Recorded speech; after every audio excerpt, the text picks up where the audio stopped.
Ma femme m'a rejeté pendant 3 semaines. Le 22e jour, je lui ai dit, utilise plutôt ce temps pour quelque chose d'utile.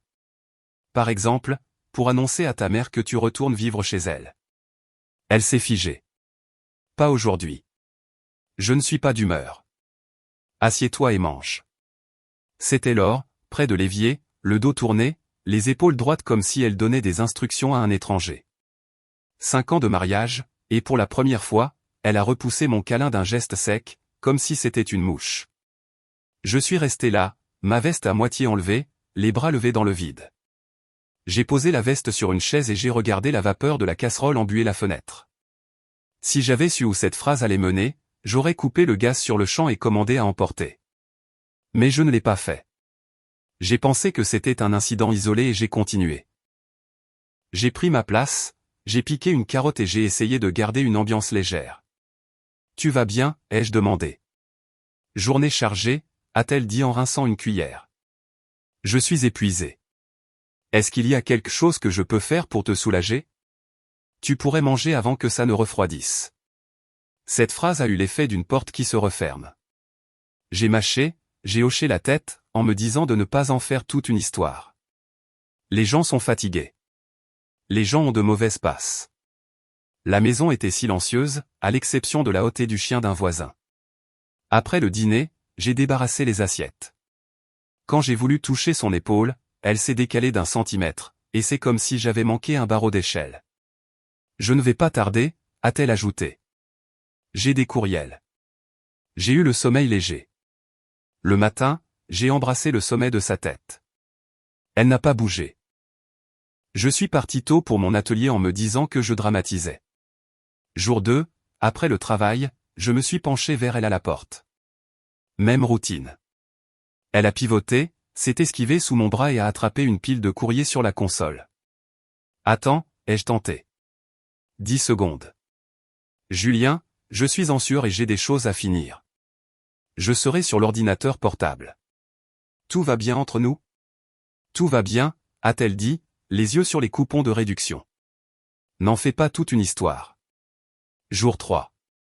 Je suis rentré avec les courses, prévoyant de cuisiner. Elle était sur le canapé en collant, les pieds sous une couverture, faisant défiler son téléphone avec ses pouces. J'ai posé les sacs sur le comptoir. Et si on allait marcher après le dîner, ai-je suggéré.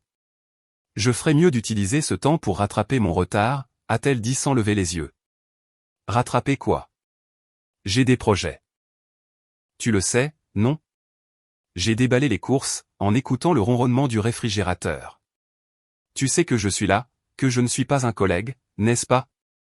Je ne te demande pas de réparer quoi que ce soit. Je te demande de l'espace. De l'espace mesuré en centimètres ou en jours ? Elle a plié la couverture plus brusquement que nécessaire. Ce ton n'aide pas, jour 4, elle a sauté notre café habituel du matin.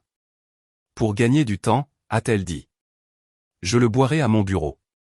Jour 5, j'ai préparé une petite planche de charcuterie comme si nous étions dans un petit bistrot.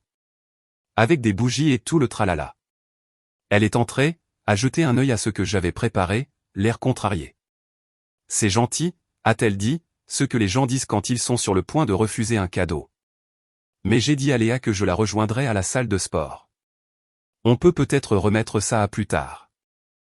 Remettre ça à quand ? Je ne veux pas programmer l'intimité, a-t-elle dit. Un léger sourire, une voix un peu trop maîtrisée. Ça devrait être naturel. Bien, ai-je dit. Naturellement, je voulais voir ma femme. Elle a cligné des yeux. Tu es sérieusement en train de me faire culpabiliser de me donner la priorité un soir ? Je ne te fais rien faire du tout. J'ai remis le fromage au réfrigérateur. Je constate une tendance. Jour 6, je suis rentré à la maison et je n'ai pas fait le premier pas. J'ai posé mon sac et j'ai attendu, comme 2 joueurs d'échecs qui pensent tous les deux que c'est à l'autre de jouer. Elle a tapoté des doigts sur le comptoir, de manière presque rythmique. Il faut qu'on parle, ai-je dit. Elle a soupiré. Un long soupir. Laisse-moi deviner. Tu te sens distant. J'ai l'impression d'être marié à une boîte vocale. C'est dramatique. Qu'est-ce qui se passe ? Ça n'a rien à voir avec toi, a-t-elle dit, son regard ricochant sur moi comme si j'étais un luminaire. Je suis épuisé. J'essaie d'être la meilleure version de moi-même. Je ne peux pas être tout à la fois, tout le temps. Alors, quelle partie de moi suis-je censé éteindre? Je demande de la compréhension. J'ai compris les jours 1 à 5. Maintenant, je veux des réponses. J'ai expliqué que le travail est intense. Je suis dans une phase de croissance. J'ai besoin de protéger mon énergie. Et je suis ce qui te vide de ton énergie? Je n'ai pas dit ça. Tu n'en as pas eu besoin. Elle s'est frottée les tempes. Peut-on éviter l'interrogatoire? Ça me donne envie de me refermer. Alors dis-moi quelque chose que je peux utiliser. Je veux que nous allions mieux, a-t-elle dit, une phrase assez vague pour couvrir n'importe quoi. Nous y arriverons si tu arrêtes de pousser. J'ai hoché la tête lentement. Compris. Je vais arrêter de pousser. Je vais aussi arrêter de deviner.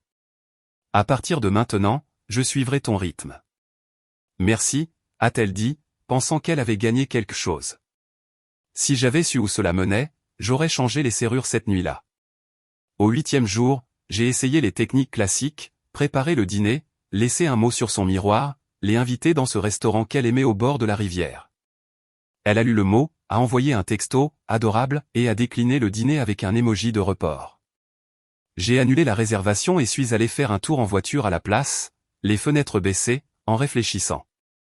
Jour 9, au déjeuner, mon contremaître Thomas m'a surpris en train de fixer un schéma de boulon comme s'il contenait les saintes écritures.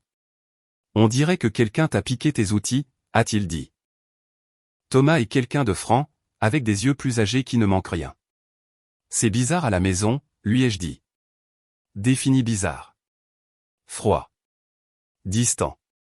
Est-ce que ton chien a déjà arrêté de remuer la queue quand tu rentres? Il a fait une grimace. Aïe. Tu as dit quelque chose? J'ai demandé. J'ai eu droit à du jargon. Thomas s'est essuyé les mains. Tu veux un conseil? Vas-y, arrête de jouer la carte de la gentillesse. Change les règles. Les gens s'appuient quand tu tiens bon. Si ce n'est rien, ta fermeté la rassurera. Si c'est quelque chose, tu le verras rapidement. J'ai hoché la tête. C'est déjà la direction que je prends. Bien. Et Julien, ne la laisse pas t'habituer à lui courir après. Ce soir-là, j'ai pris l'initiative. Nouvel emploi du temps, ai-je dit alors à table. Je serai à l'atelier tard, 3 soirs par semaine. Je déplace ma séance de sport au matin. Je gérerai mes repas.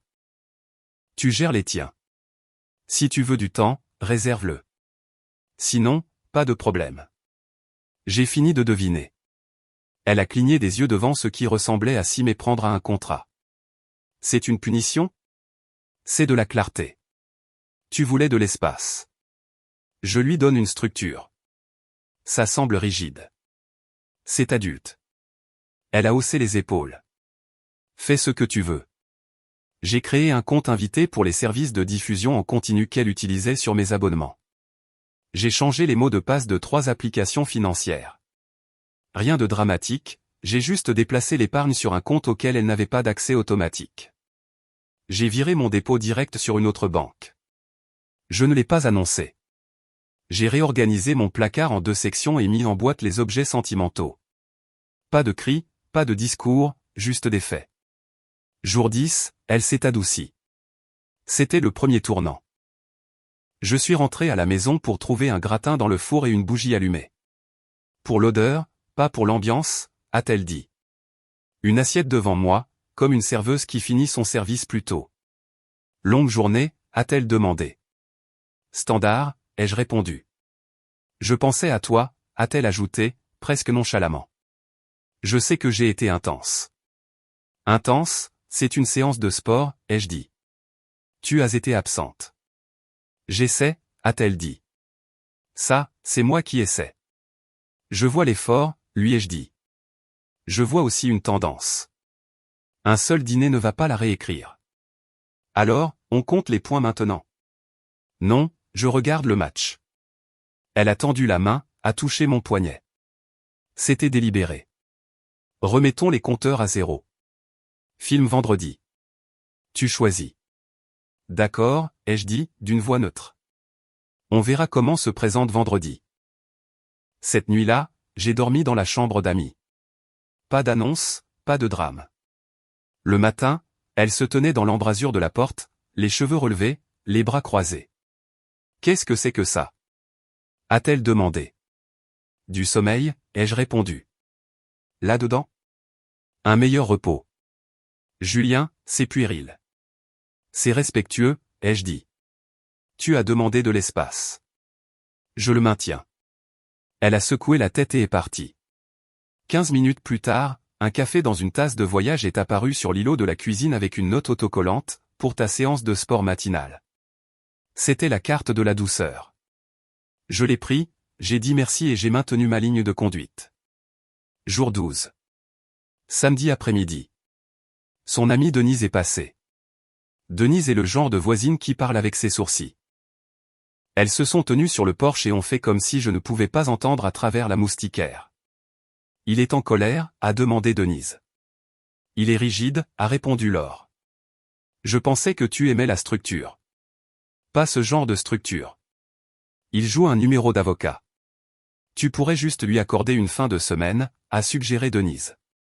Ce n'est pas une question de fin de semaine, a dit Laure. C'est. Je ne sais pas, puis un ton plus bas que je n'ai pas saisi, suivi du petit « E1 » de Denise qui signifie qu'elle sait exactement. Je suis resté là à laver une poêle qui n'en avait pas besoin, et une phrase s'est formée dans ma tête, les gens qui sont là où ils veulent être n'ont pas besoin de chuchoter. Jour 13. J'ai testé ma propre règle et j'ai posé la question une fois, de manière concise, dans la cuisine. Tu veux arranger ça ou rester dans le vague, ai-je dit en m'appuyant sur le comptoir. Julien, a-t-elle répondu, la voix plate, je ne vais pas faire d'évaluation de performance sur notre mariage. Ce n'est pas ce que j'ai demandé. Tu es contrôlant. J'établis une norme, qui est, l'affection n'est pas une corvée. Si tu as l'impression que c'en est une, dis-le. Si elle n'est pas là, on arrête de faire semblant. Je ne vais pas avoir cette conversation tous les soirs. Moi non plus, ai-je dit. C'est la dernière fois que j'en parle. Elle a sorti son téléphone. J'ai des appels. Bien sûr que tu en as. Jour 14. L'atelier était bondé. Vers 15 heures, je suis entré dans le petit bureau et j'ai fermé la porte. J'avais déjà un nom dans mon téléphone depuis une semaine, Moreau, un détective privé qu'un ami entrepreneur avait utilisé lorsqu'un fournisseur le volait. L'idée ne me plaisait pas. J'aime résoudre mes propres problèmes. Mais le but n'était pas le théâtre. Le but était la vérité. Quand il a décroché, j'ai dit, je veux une confirmation. Propre, discrète, documentée. Conjointe, a-t-il demandé. Oui. Depuis combien de temps? 2 semaines de distance, de nouvelles phrases, un nouvel emploi du temps, une douceur quand je m'éloigne. Vous voulez que je dise ce que vous savez déjà, a-t-il dit. Je veux que vous m'envoyiez ce que je ne peux pas ignorer. Il a grogné. Compris. Les habitudes aiment laisser des traces. Je vous contacterai quand j'aurai quelque chose.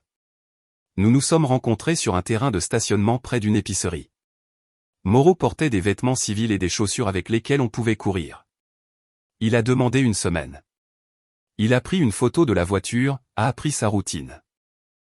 Je suis retourné à mon travail et j'ai arrêté d'organiser des rendez-vous galants. Du jour 15 au jour 17, Laure a intensifié les choses dans une autre direction. Elle a commencé à plaisanter sur mes règles au dîner devant des gens. Nous avions invité Thomas et sa femme pour des hamburgers. Thomas a remarqué que le lit de la chambre d'amis était fait. Vous réaménagez, a-t-il demandé, en nous regardant tour à tour. Julien a déménagé pour optimiser son sommeil, a lancé Laure, un sourire qui n'atteignait pas ses yeux. Il est très sérieux maintenant. Nous avons des formulaires. Thomas m'a regardé. J'ai soutenu son regard. J'aime me reposer, ai-je dit. Ça me rend moins enclin aux bêtises. Thomas a eu un sourire en coin. Sa femme a toussé dans sa serviette. Laure a rempli son verre d'eau. Ne vous inquiétez pas, a-t-elle ajouté à la table. Je déposerai une demande si je veux un câlin. Parfait, ai-je dit calmement. Je signe à l'encre bleue. Elle s'attendait à ce que je bronche. Je ne l'ai pas fait. J'ai retourné les hamburgers, les ai posés et j'ai changé de sujet pour parler de la partie de pêche de Thomas. Une ligne de démarcation publique, tracée sans élever la voix. C'était l'une de mes règles. Je ne serai pas celui qui fait des histoires. Jour 18, elle a augmenté le contrôle. Samedi prochain, c'est le brunch d'anniversaire de Léa, a-t-elle annoncé depuis le couloir. Pour les couples? Pas pour moi, ai-je répondu. J'ai l'inventaire à faire. On suspend les engagements communs jusqu'à ce qu'on soit sur la même longueur d'onde.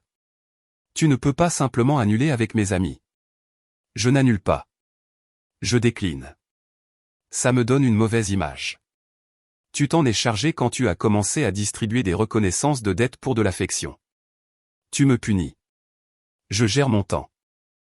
Cette nuit-là, elle est venue à la porte de la chambre d'amis, plus mesurée. Je ne voulais pas t'embarrasser devant Thomas, a-t-elle dit. Tu l'as fait quand même. Je plaisantais. Tes plaisanteries sont blessantes. Je peux baisser d'un ton. Fais-le. Elle a hésité. Tu veux que je reste? J'ai regardé le réveil. Tu veux rester, ou tu veux tester si tu le peux encore? Elle a levé les yeux au ciel. Laisse tomber. Je l'ai laissé partir. Jour 19. Moreau m'a envoyé une localisation, puis l'a annulée. Fausse alerte, a-t-il texté. Des trucs de boulot. Je suis retourné à l'installation d'un haillon élévateur comme si de rien n'était. J'avais l'impression que ma mâchoire était en acier. J'ai refusé de faire une scène avec un homme sur une échelle et une clé dynamométrique à la main. Jour 20. Une branche d'olivier de la part de Laure. Et si je passais à ton atelier avec le déjeuner, a-t-elle texté. Je veux voir ton monde. C'était nouveau. Elle ne venait jamais, sauf si elle avait besoin de faire vérifier un pneu. Comme tu veux, ai-je répondu. Elle est arrivée avec un sac en papier et un ton enjoué. Salut les gars, a-t-elle dit à mes employés, en faisant un petit signe de la main. Thomas l'a observée comme si elle était un oiseau rare. Laure a posé le sac sur mon établi. J'ai apporté la salade que tu aimes. Je mange ce qu'il y a à proximité, ai-je dit.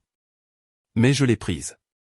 Elle a regardé autour d'elle comme si elle collectionnait des points. Cet endroit est très industrieux, a-t-elle dit. C'est le but, a dit Thomas. Elle s'est penchée vers moi. J'ai réfléchi, a-t-elle ajouté à voix basse. On a déraillé. Je peux faire la moitié du chemin.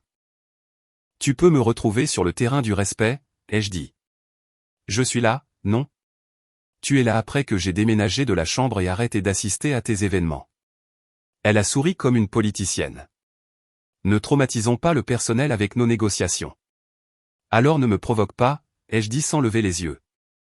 Elle a touché mon coude. Dîner ce soir. Tu choisis. Pas d'annulation. On verra, ai-je dit, tout en continuant à travailler.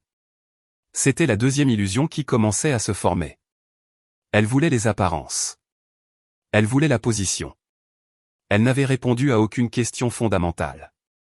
Quand elle est partie, Thomas a fait une grimace. On aurait dit une visite électorale. Ouais, ai-je dit. Tu y crois? Je crois qu'elle aime la caméra. Jour 21. Mon téléphone a vibré à 21h12. Je lisais des factures. Moreau. L'aperçu du texto était un paragraphe dense. Je l'ai ouvert et j'ai fait défiler. Dînant avec un homme à l'ardoise, commençait-il. Photo jointe. Laure à une table d'angle, remettant cette mèche de cheveux derrière son oreille comme elle le faisait quand elle voulait charmer. En face d'elle, un type que je ne reconnaissais pas. Fin de la trentaine, belle montre, une mâchoire carrée qui semblait louer. Horodatage. Une autre photo à l'extérieur du restaurant. Sa main sur son avant-bras, la tête renversée en arrière à quelque chose qu'il disait. Une autre série, à un autre moment. Tous deux debout près d'une voiture, puis un garage d'une résidence, puis le hall des ascenseurs. Dernière photo, le couloir devant un appartement. Les numéros étaient clairs. L'homme tenait la porte. Elle est entrée en souriant de la manière dont elle me souriait après un match. Moreau a inclus un nom tiré du cadre de la boîte aux lettres et un numéro d'appartement. Il a ajouté, plus si nécessaire. C'est suffisant. Je suis resté assis là, le téléphone brillant dans ma paume, pendant peut-être une minute. Puis je me suis levé, j'ai attrapé un dossier et j'ai imprimé les photos. Je les ai mises dans une enveloppe. Je n'ai pas ragé. Je n'ai pas fait les 100 pas. J'ai versé le reste de mon café dans l'évier et j'ai programmé 3 choses sur mon ordinateur portable, un appel avec un agent immobilier pour une location à court terme, une réunion avec un conseiller financier pour segmenter les comptes, et un rendez-vous avec un médiateur pour entamer le processus de séparation propre. Pas de dispute, pas de scène, juste des portes se fermant sur des charnières qui fonctionnaient encore. À 22h30, Laure est rentrée. « Tu es debout ?» a-t-elle remarqué en passant. L'odeur de parfum qui n'était pas le nôtre flottait encore autour d'elle comme une bulle. « Je travaille », ai-je dit. Elle a jeté un œil aux enveloppes sur la table. « Qu'est-ce que c'est ?»« Des reçus », ai-je répondu. « Pour plus tard. » Elle a haussé les épaules. « Je suis lessivé. »« Bonne nuit. »« Dors bien », ai-je dit. J'ai rangé l'enveloppe dans ma mallette. Le lendemain matin, j'ai modifié mon dépôt direct comme prévu, j'ai déplacé la moitié des fonds liquides sur un compte séparé, et j'ai arrêté 3 paiements automatiques que je couvrais et qui étaient strictement ses choix personnels. J'ai envoyé un courriel au médiateur. J'ai appelé l'agent immobilier. J'ai réservé un logement meublé de l'autre côté de la ville pour un mois, puis 3 si nécessaire. J'ai fixé une date de déménagement dans ma tête et je l'y ai laissé. Initiative, pas réaction. Le 22e jour était un dimanche.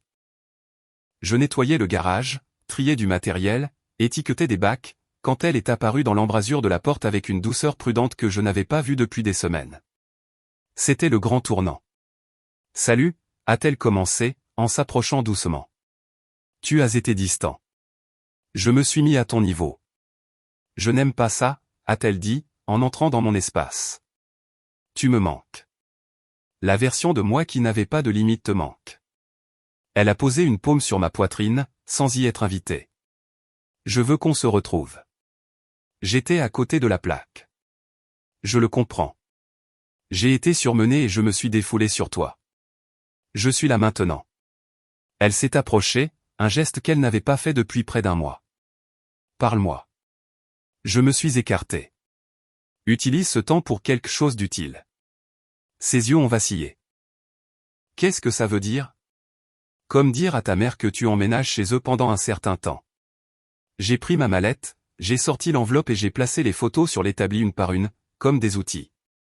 Restaurant, voiture, hall, porte, sourire. Elle s'est figée. Il lui a fallu 3 secondes pour s'accrocher à de minces explications. Ce n'est pas ce que tu crois. On dirait un dîner, puis chez lui, puis à l'intérieur. C'est un ami. On parlait d'un projet. Les projets n'ont pas de télécommande de garage, ai-je dit. Elle s'est enflammée. Je n'arrive pas à croire que tu m'aies espionné. J'ai documenté une tendance que tu cachais. Je n'ai rien caché, a-t-elle rétorqué. Tu es absent depuis des mois. Tu es marié à ton atelier. J'ai posé une autre photo doucement. Tu t'entends ? Si j'étais absent, tu serais en train de me courir après, pas de prendre l'ascenseur de quelqu'un d'autre. Son menton s'est relevé. Si tu me donnais de l'attention, je n'aurais pas eu besoin de. Je l'ai coupé. Besoin de quoi, Laure ? D'un deuxième calendrier ? D'une validation de rechange ? Tu as fait des choix. Moi aussi. Voici le mien. Tu prendras ce que tu as apporté et tes affaires essentielles et tu resteras chez tes parents un moment. Je couvrirai l'hypothèque jusqu'à ce que tout soit réglé. Tu n'utiliseras pas mes comptes. Tu rendras le double de la clé de mon atelier. Et tu ne m'appelleras pas au travail. Tu n'as pas le droit de me mettre à la porte de ma maison. C'est toi qui es partie la première. Moi, je ferme la porte derrière toi. Tu me punis d'avoir essayé de nous arranger. Tu es venu pour soigner les apparences, ai-je dit. Tu as évité le fond. La seule raison pour laquelle nous parlons, c'est parce que je me suis tué et que tu as senti l'air changer. Elle a attrapé une photo et l'a brandie comme un accessoire. Ce n'est qu'une nuit. Moreau dit que c'est 2. Le nom l'a frappé comme un seau d'eau. Tu as payé un inconnu pour me suivre ? J'ai payé pour de la clarté. Tu utilisais des mots. Je préfère les images. Elle a rejeté la photo. Tu te crois si maîtrisé. Tu penses que ça te rend noble. Ça te rend froid. Sobre, ai-je corrigé. Il m'a fallu 3 semaines pour en arriver là. C'est de la patience. Elle a fait les 100 pas une fois. Tu ne peux pas prendre ces décisions unilatéralement. Je viens de le faire. Il y a une valise dans la chambre. Utilise-la. Je serai là. Je serai calme. Tu as 1 heure. Tu es incroyable. J'ai cru à beaucoup de choses, ai-je dit. C'est fini. Elle a essayé une autre approche. Ça n'a pas à être permanent. On peut repartir à 0. On peut faire une thérapie. On peut prévoir des soirées. On peut. Tu as eu des soirées, ai-je dit. Tu as tout programmé sauf nous. Tu ne me donnes même pas une chance. Je t'ai donné 22 jours, ai-je répondu. Et 5 ans avant ça. Elle a sorti son téléphone, peut-être pour appeler Denise en renfort. J'ai pris un cutter, j'ai ouvert un nouveau jeu d'étiquettes de déménagement et j'ai écrit son nom de famille sur une. Je l'ai glissé vers elle. Tu es sérieux, a-t-elle soufflé. Très. Elle est restée silencieuse pendant 1 minute entière. Puis elle a tenté son dernier levier. Il ne signifie rien. Il a signifié assez, ai-je dit calmement. Prends la boîte. Elle l'a prise. Pendant qu'elle faisait ses bagages, elle a maintenu un commentaire continu, comme un commentateur sportif dont l'équipe est en train de perdre. J'ai mis ma carrière en suspens pour toi, a-t-elle crié depuis la chambre. Tu as fait une pause, ai-je répondu. J'ai construit.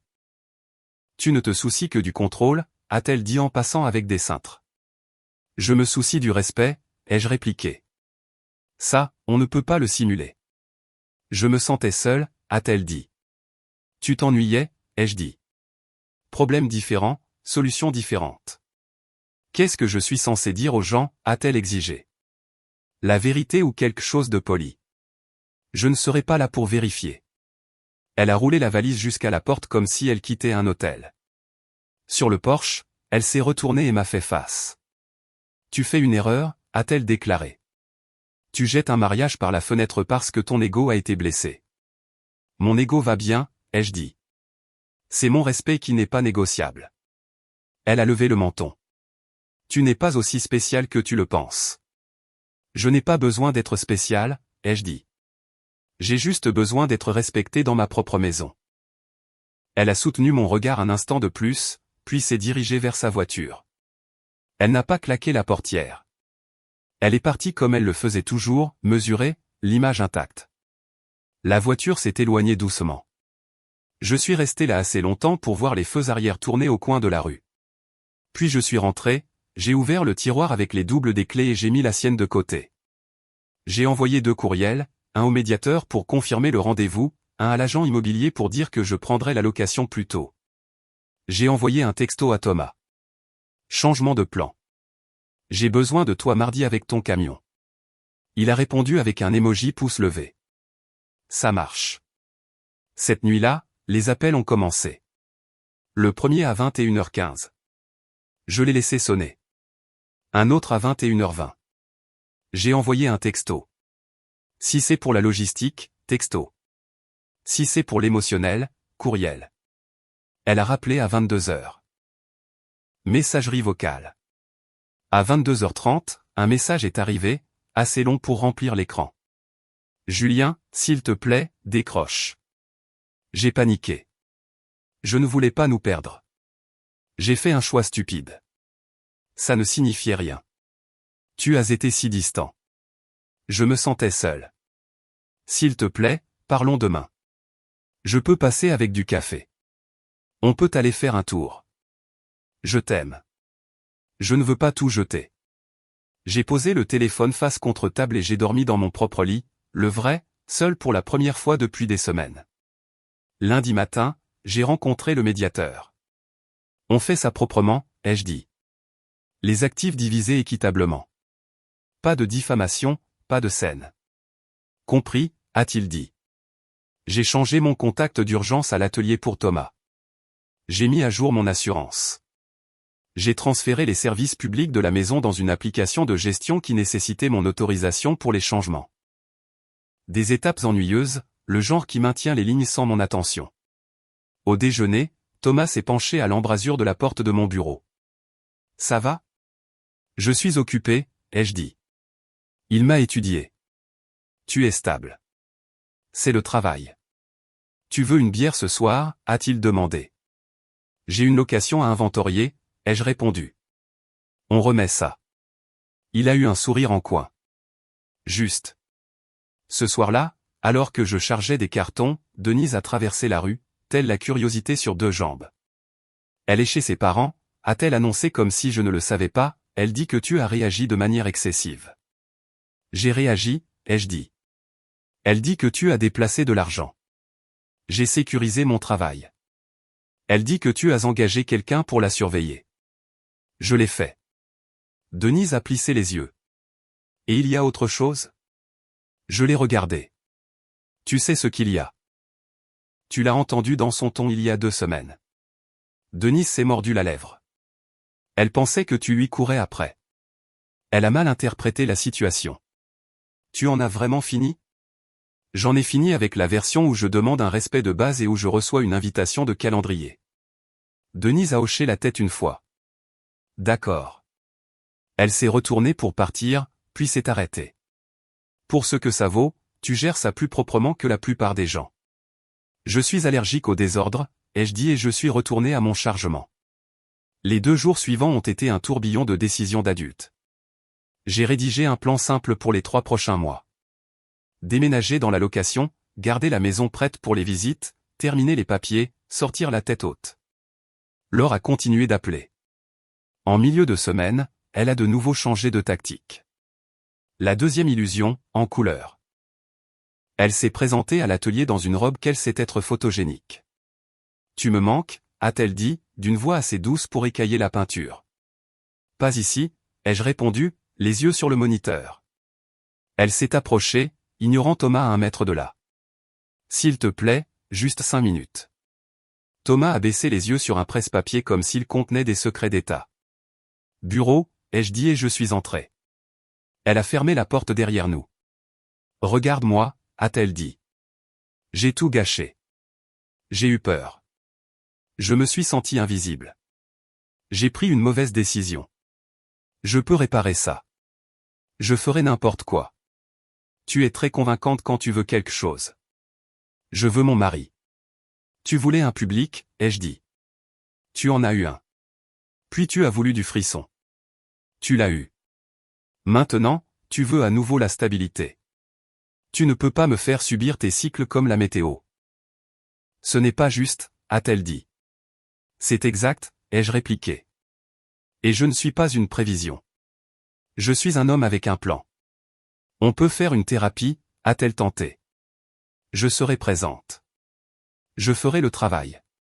Tu es présente quand tu sens l'attraction de l'absence, ai-je dit. Tu te laisses aller quand je suis stable. J'ai appris le schéma. Je suis sorti. Elle a dégluti. Alors, tu en as fini? J'en ai fini. Juste comme ça? Pas juste, ai-je dit. Comme ça. Ses yeux ont brillé. Tu n'es pas meilleur que moi, a-t-elle lâché. Je n'ai jamais dit que je l'étais. Tu n'as pas la supériorité morale. J'ai mon propre terrain, ai-je dit. Et je le garde. Elle a jeté un œil à la fenêtre, évaluant probablement qui pouvait voir. Peut-on au moins garder ça discret? Je resterai digne. Elle a respiré fort une fois. Je déteste ton calme. Le calme est gratuit. Elle est partie. Thomas est entré 20 secondes plus tard. Tu veux une deuxième paire d'oreilles la prochaine fois? A-t-il demandé. Je n'en aurai pas besoin, ai-je dit. 2 jours plus tard, le médiateur a envoyé des ébauches. J'ai relu, modifié 2 lignes, les ai renvoyées. Laure a texté une rafale de questions sur les meubles, le stockage, les vacances. Je n'ai répondu qu'à celles qui contenaient des chiffres ou des dates. À la fin de la semaine, ces appels se sont transformés en « S'il te plaît, Julien, je n'arrive pas à dormir ». Un message disait « S'il te plaît, pouvons-nous nous voir ?» J'irai où tu veux. Non, ai-je répondu. Je changerai, a-t-elle écrit. Je le prouverai. Ne le fais pas, ai-je répondu. Ce n'est pas un test que tu peux réussir. C'est la fin du cours. Elle a de nouveau essayé la colère. Tu es cruel. Je suis cohérent. Dimanche après-midi, elle s'est présentée une dernière fois. Angle différent. Des excuses depuis l'aller. Les mains visibles. La voix stable. Je suis désolé, a-t-elle dit. J'ai tout gâché. Je comprends ce que j'ai fait. Je comprends l'apparence que ça a. Je comprends pourquoi tu en as fini. Je signerai n'importe quoi. Je ne veux juste pas que tu me détestes. Je ne te déteste pas, ai-je dit. Je suis indifférent. C'est pire. Elle a tressailli. Tu n'es pas obligé de le dire comme ça. Tu voulais de l'honnêteté. Maintenant tu l'as. Elle a regardé la porte, puis de nouveau moi. Tu as besoin d'aide pour charger quelque chose? J'ai ce qu'il faut. Elle a hoché la tête, puis s'est avancée vers moi comme si elle pouvait tenter un dernier câlin. J'ai soulevé une boîte entre nous, pas en colère, juste pratique. Elle s'est arrêtée et a ri une fois, un rire petit et triste, comme si elle voyait enfin à quel point le dernier mois avait été ridicule. Au revoir, Julien, a-t-elle dit. Au revoir, Laure, ai-je répondu. Verrouille le portail en partant. Elle l'a fait. J'ai entendu le clic. C'était notre dernière phrase. Une semaine plus tard, j'étais installé dans la location. C'était simple. Des comptoirs propres, un canapé qui ne s'affaissait pas, une vue sur un petit parc où les gens promènent leurs chiens avec la même patience ennuyée que je ressentais pour tout ce qui n'était pas essentiel. Je me suis réveillé avant mon alarme. Je suis allé à la salle de sport. J'ai fait une journée de 10 heures. La maison est restée silencieuse. Pas de marché sur des œufs, pas d'emploi du temps qui me traitait comme une option de temps libre. J'ai acheté une camionnette d'occasion que je convoitais. Rien de tape à accent Graveleuil, fiable, avec de la place pour le travail. J'ai fait une virée la fin de semaine au-delà de la limite de la région et j'ai déjeuné dans un relais routier qui ne prétendait même pas être mignon. Une serveuse m'a demandé comment s'était passée ma journée. J'ai dit, stable. Elle a dit, vous avez de la chance. Thomas et moi avons étendu les heures d'ouverture de l'atelier. Nous avons décroché un contrat pour équiper une flotte de fourgonnettes. 2 nouveaux gars sont arrivés. Je les formais le matin, faisais la paperasse l'après-midi, et remettais les mains sur les outils à 16 heures. Le rythme avait du sens. Un mois plus tard, lors d'un barbecue organisé par le distributeur de pièces, j'ai rencontré quelqu'un, Maëlle, une kinésithérapeute qui riait avec tout son visage et ne me demandait pas de lire dans ses pensées. Nous avons parlé de petites choses, la musique dans le garage, pourquoi certaines personnes détestent les lundis, la meilleure façon de réparer une charnière qui grince sans réveiller un bébé. Ça ne ressemblait pas à un test. Ça ressemblait à une conversation humaine. Le nom de Laure revenait encore parfois, généralement par le biais de la chaîne de voisinage. Elle est chez ses parents, disait quelqu'un. Elle a l'air fatiguée. Denise a texté une fois, elle ne va pas très bien. J'ai répondu, j'espère qu'elle résoudra ses problèmes. Pas de jubilation, juste de la distance. Quand les papiers ont été finalisés, j'ai déposé les clés chez l'agent immobilier et j'ai fait un dernier tour dans l'ancien logement. Je n'étais pas sentimental. J'étais minutieux. J'ai vérifié les fenêtres, les vannes d'arrêt, les étiquettes que j'avais laissées pour les suivants. Je me suis tenu dans la cuisine où elle m'avait dit de m'asseoir et de manger. Et j'ai imaginé cet homme au restaurant, les photos étalées comme une carte, son haussement d'épaule devenant un discours sur ma prétendue absence. Rien de tout cela ne me touchait plus. C'était le cadeau de la clarté. Ça ne vous rend pas heureux. Ça vous rend net. En sortant, j'ai tiré la porte du garage jusqu'à ce qu'elle clique. Denise a fait un signe de la main de l'autre côté de la rue. Ça va, a-t-elle crié. Je vais bien, ai-je dit. Tu as l'air plus léger. Ça doit être la nouvelle camionnette, ai-je lancé, pinçant rire. Elle a souri. Prends soin de toi, Julien. Toi aussi. Je me suis glissé sur le siège du conducteur, j'ai démarré le moteur et j'ai vérifié mon téléphone. Un message de Maëlle clignotait. Toujours d'accord pour samedi? Il y a un petit marché de producteurs près du parc. Toujours d'accord, ai-je répondu. Envoie-moi leur par texto. Sur une impulsion, j'ai envoyé un dernier texto alors. Pas un paragraphe, une seule phrase. Une fin nette mérite une conclusion nette. Passe ton temps à quelque chose d'utile, ai-je écrit. C'est enfin mon cas. Puis j'ai posé le téléphone, je me suis engagé sur la route et je n'ai pas regardé en arrière.